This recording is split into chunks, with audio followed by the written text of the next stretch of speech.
கிறிஸ்துவுக்குள் பிரியமான சகோதர சகோதரிகளே, உங்கள் அனைவருக்கும் என் அன்பார்ந்த வணக்கம்.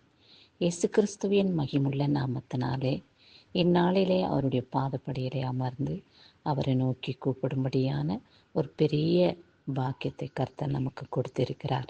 இந்நாளையும் கூட ஆயுசு நாட்களாய் கூட்டி கொடுத்த தேவனை நாம் நன்றியோடு கூட ஸ்தோத்திரிப்போம், நன்றியோடு கூட துதிப்போம். இதோ இரவலை படுத்து காலிலே எழுந்திருப்பது நிச்சயமல்ல. அநேக விதமாக காரியங்களை நாம் மக்கள் படும் வேதனைகளை பார்த்திருக்கிறோம்.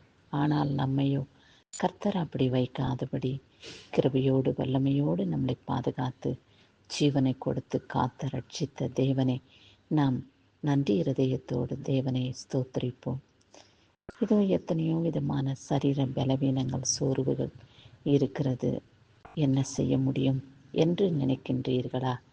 தேவனை நோக்கி கூப்பிடுங்கள். அப்பொழுது உங்கள் பலவீனங்களிலிருந்து அவருடைய பலத்தை உங்களுக்கு பூரணமாய் விளங்கச் செய்வார். அவரை நோக்கி கூப்பிடும் பொழுது ஒரு குறைவும் இன்றி அவர் நம்மை பாதுகாத்து கொள்வார். முன்னதாகவே கர்த்தர் எத்தனையோ விதமான காரியங்களிலே உங்களை காப்பாற்றி இருந்திருப்பார், உங்களை எச்சரித்திருந்திருப்பார்.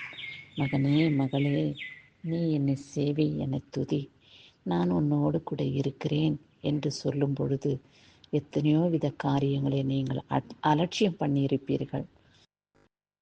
இந்த சமயத்திலே நீங்கள் அதை நினைவு கூறுங்கள்.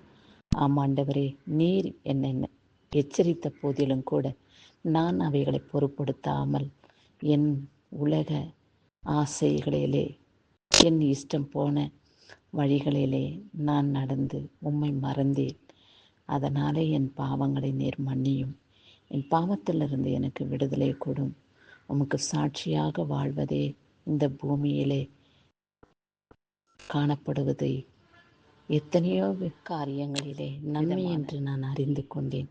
ஆகையாலே என் பாவத்தை மன்னியும் ஆண்டவரே.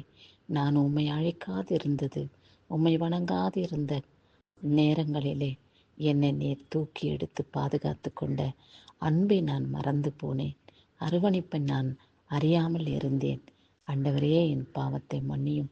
இப்பொழுது என் சரீர பலவீனத்திலிருந்து, என் நோயின் பிணியிலிருந்து என்னை விடுதலை செய்து உமக்கு சாட்சியாக எப்பொழுது வாழ்ந்திட நீங்கள் கிருபைக்காரா பாராட்டுங்க ஆண்டவரே என்று அவரை நோக்கி நீங்கள் கூப்பிடும் பொழுது அவர் உங்கள் அருகாமையிலே வந்து உங்களை ஆசீர்வதித்து மகிமைப்படுத்துவார். இருக்கிறவராகவே இருக்கிறேன் என்று சொன்ன தெய்வம் உங்கள் ஜீவியத்திலே அவர் இருக்கிறவராகவே இருந்து உங்களை பாதுகாத்து ரட்சிப்பார். சரி, இந்நாளிலே கர்த்தர் நமக்கு என்ன வார்த்தை கொடுத்திருக்கிறார் என்று பார்ப்போம். வெளிப்படுத்தின சுவிசேஷம் 1ஆம் அதிகாரம் 18வது வசனத்திலே, மரித்தேன், ஆனாலும் இதோ சதா காலங்களிலும் உயிரோடு இருக்கிறேன். நான் மரணத்திற்கும் பாதாளத்திற்கும் திறவுகோலை உடையவராய் இருக்கிறேன் என்று சொல்லப்பட்டுள்ளது. மரணத்துக்கும் பாதாளத்துக்கும் உரிய திறவுகோள்களை உடைய தேவன் ஒருவர். அவர் யார் என்றால் இயேசு கிறிஸ்து. திறவுகோல் என்றால் அதிகாரம் உடையவர்.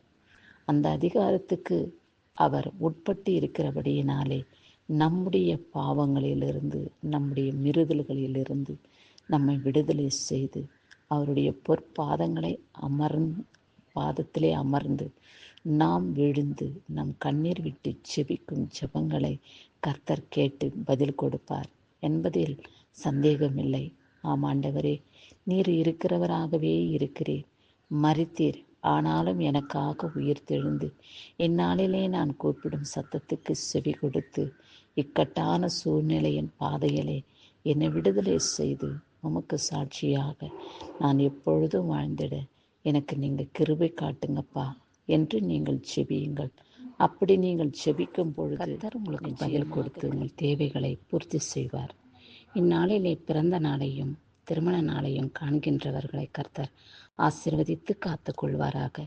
அவருடைய மகிமையுள்ள கரம் உங்கள் தலையின் மேலே வைத்து உங்களை ஆசீர்வதித்து உங்களை மகிமைப்படுத்தி உங்களை வழிநடத்துவார். நீங்களும் கூட கர்த்தரிடத்தில் வேண்டிக் கொள்வது, ஆண்டவரே, நீர் இருக்கிறவராகவே இருக்கிறீர். மரித்தாலும் ஆனாலும் நீர் எங்களுக்காக உயிர்த்தெழுந்து சர்வ வல்லமையும் படைத்திருக்கும் தேவாதி தேவனே, எங்களை நீர் வேளையில் ஆசீர்வதித்து உம்முடைய சத்தியத்தின் பாதையிலே நாங்கள் கடந்து வர எங்களுக்கு கிருபை காட்டுங்க ஆண்டவரே. எப்பொழுதும் உம்மை துதிக்க ஸ்தோத்திரிக்க உம்மிடத்திலிருந்து நாங்கள் பலவிதமான ஆசீர்வாதங்களை பெற்றுக்கொண்டு உம்மோடு வாழ்ந்திட நீங்கள் எங்களுக்கு இரக்கம் காண்பித்த தயவுக்காக உமக்கு ஸ்தோத்திரம். இப்படியாக பல ஆசீர்வாதங்களை பெற்றுக்கொண்ட நீங்கள் இப்படிப்பட்ட விண்ணப்பங்களை கர்த்தருக்கு முன்பாக ஏறெடுக்கும் போது நிச்சயமாய் அவர் உங்கள் ஜெபத்தை ஏற்றுக்கொண்டு பதில் கொடுத்து ஆசீர்வதித்து காத்துக்கொள்வார். கிறிஸ்துவுக்கே சதா காலங்களிலும் மகிமை உண்டாவதாக. ஆமென்.